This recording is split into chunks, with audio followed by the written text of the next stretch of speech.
Hey guys, what is up? It is me, Pagey here, once again with another video on Arrow Season 5. Now this is going to be my episode review for episode 13 of Arrow Season 5, otherwise entitled Spectre of the Gun. But obviously before we go ahead, there will be spoilers within this review, so if you have not seen the episode, you might want to go watch it, then come back to this episode after you've done so, and discuss it with everyone in the comments. But before we go ahead, make sure to drop a like on the video if you are enjoying and want to support the Arrow videos.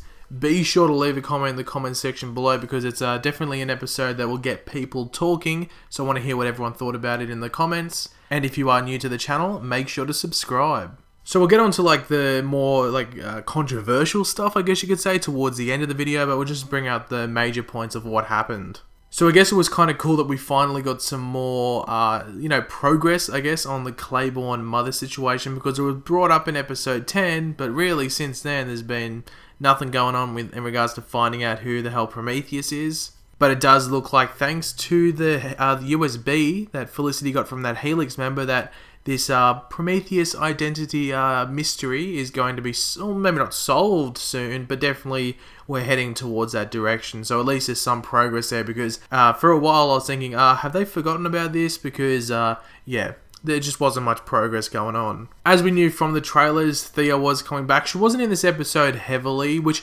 I was sort of surprised with, because I knew it was going to be very Maya-based in regards to Oliver. She was there for a decent amount, but not as much as I thought she would be. I definitely thought she would be in conversation with Ollie more throughout the episode.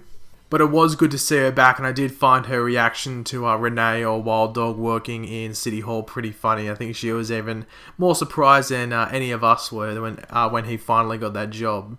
Now, I was actually surprised because I thought in the trailer that there was multiple shooters, because they just made it look like so much went on, that there was 2 or 3 shooters that, shot up City Hall, but it was only, in fact, one person, which is not surprising, because a lot of shootings that do happen are sometimes just lone gunmen that go around and do it. And obviously in this case it was, and it definitely set up, definitely created a very, a terrorism sort of aspect within this episode, and I really think they set it up pretty damn well. Now, one thing that we knew was going to be in this episode, and I think they handled pretty well, they could have done a tiny bit more of it. I'm just going to talk about all of this as a whole right now, and that's the Wild Dog flashback. So we knew that we were going to get a bit more backing, or a bit more story about how Renee just went from Renee Ramirez, dude that had been discharged from the military, and how he became the costumed superhero, or not superhero, but costumed vigilante known as Wild Dog. Now, if you never watched the OC, you wouldn't know, but his wife was actually Anna from the OC. So if anyone watched that, then you'd know that was Anna. So I thought it was pretty cool that they had her come back, saying that, OC wasn't on the CW. I think CW bought the rights to show it anyway. But yeah, so she was his wife, and she was suffering from a drug addiction, and unfortunately it leads to her getting into trouble, and it connects to the whole story arc about gun control and the right to own a gun, and whether guns... obviously they do offer danger, but they also in some cases offer protection. People have the right to protect themselves. And in this case, Renee was going to take his gun with him out because he was going to a dangerous part of Star City, but he, convinced his wife convinced him to leave it at home, and that's what happened. So because he wasn't able to take the gun with him, he wasn't able to pull the gun out of his pocket or something straight away as soon as he saw his wife in danger. And unfortunately, him having to go to the safe to get the gun, it just led to his wife being killed, and his relationship with his daughter obviously being strained as well, because she was taken away from him. So it's actually a really sad story in regards to Wild Dog, and I think if you didn't like the Wild Dog character at all, you're like, I can't connect to this character, why is he even here? I think you have to have sympathy for the character now, and you sort of have to connect with him, because I think they actually set up his backstory pretty damn good. Now, Renee Ramirez is an original character for Arrow. It's a different character. I can't remember the character's name from the comics now. In the comics, I think he was just his his girlfriend or wife was just shot on the street. There was no child involved. In this case, there is a child. I don't know if we'll ever see her again. I think Renee's happy with how his daughter is going in the foster system, and he's just happy that she'll just go and live her own life. She seems to be doing well. He doesn't want to complicate things by getting himself involved. But you never know, if Wild Dog's still on the show next season, they might do something where he does reconnect with his daughter in some way, which would be nice to see, but it might be difficult to make happen because Renee's in that mindset where he's like, you know what, I'm happy with how she's going, we'll just leave it go like that. But obviously, as we saw earlier in the season, he already said it earlier in the season, but he was inspired by what Ollie did as the Green Arrow to Damien Darhk, and how the city uprised with Ollie to take on Damien Darhk's forces. So we just got a reminder of that's why he became Wild Dog and why he hit the streets. I wasn't expecting Vigilante to return this episode. It was a small little return for him. Adrian Chase is obviously meant to be Vigilante in the comics, but they are sort of making you think that maybe he isn't Vigilante, and they've just introduced the character to confuse you a bit. But there wasn't really any sign from Vigilante that he was hurt or something, because obviously Adrian Chase had been shot around the shoulder or something in this episode, and he was in hospital, seemed in a lot of pain. So yeah, we'll have to wait and see what goes on there. Maybe they're trying to chuck a curveball, maybe make you think it's not Adrian Chase and that's going to end up being Adrian Chase anyway.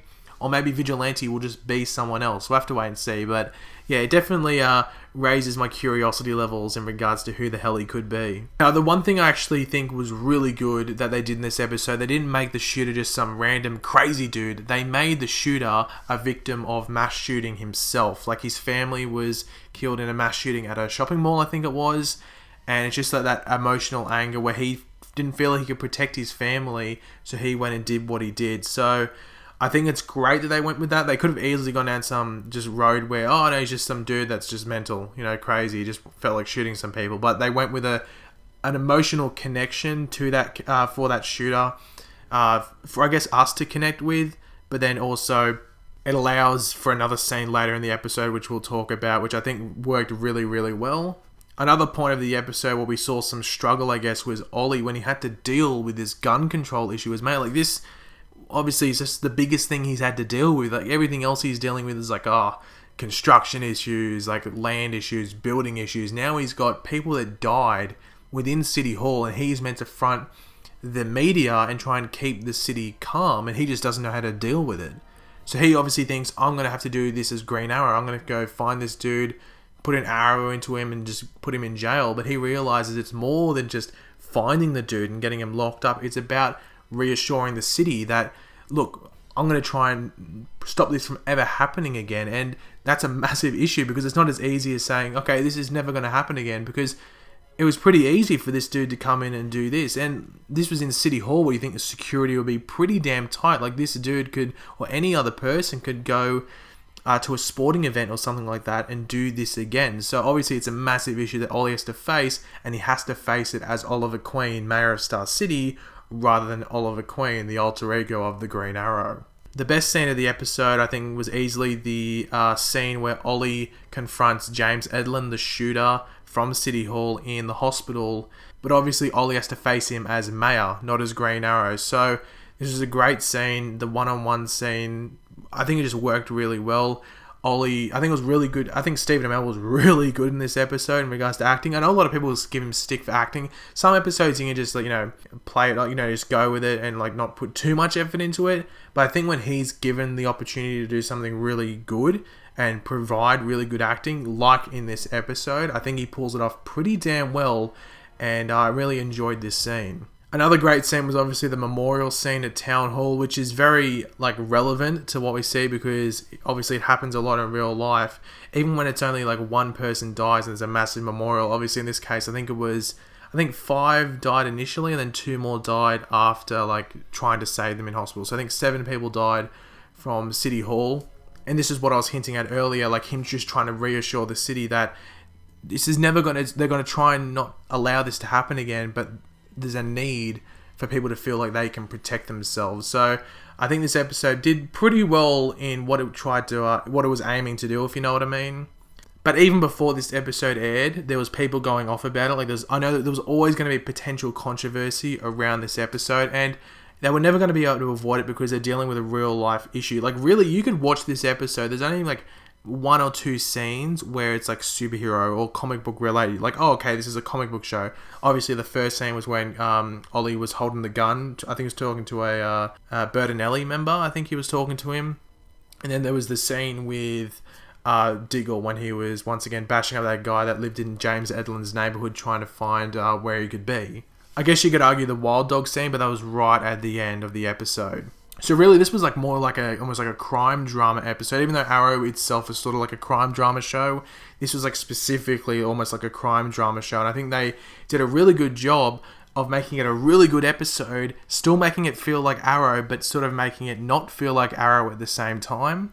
But as I said, there's always going to be some potential controversy around this because they are dealing with a real life issue about gun control. Obviously, Curtis brings up the fact that like he's 3 times more likely to be shot on the streets by a gun because he's black. So you do have to give them credit for having the balls to go ahead and do this episode, because obviously there could be some backlash. I think they did it really well. I haven't looked online at all before making this review to see what people are saying about it. I hope people don't get too antsy about it. I understand if someone had was a victim or had a family member that was a victim of a shooting and they did feel slightly offended by anything that was represented in this episode. But overall, I think the show did a really good job at not stepping too far over the line and just dealing with the issue as a whole and just making a good episode around it. But overall, I thought this episode was really damn good. I guess there was that subplot with like Dinah and Diggle, and I think that was just basically to give the characters something to do, to be completely honest. Like, I don't think there was really much those 2 characters could have done within this episode. So just giving them that subplot about like, you know, Dinah struggling to come to terms about living a normal life, finding an apartment. Fair enough, it fills up time in the episode. I would have liked if they did a tiny bit more with the Wild Dog flashbacks, maybe 1 or 2 more flashbacks throughout the episode, just to give like more care about the daughter and the wife, if you know what I mean. So that would have been preferred if they did that. But overall, I enjoyed what they did with it. Really, I think Felicity was the only character who really didn't get any screen time. I did say Thea was in the episode, not as much as I thought she would be, but she still was on the episode a decent amount. But Felicity wasn't in the episode much at all, but I think she's going to have some time to shine the next couple of episodes, I'm pretty damn sure, especially with that whole Claiborne's mother thing. But thanks for watching, guys. If you did enjoy the video, it'd be very much appreciated if you could leave a like on it. Definitely make sure to leave in the comments what you thought about this episode. I'm very interested to see what everyone has to say.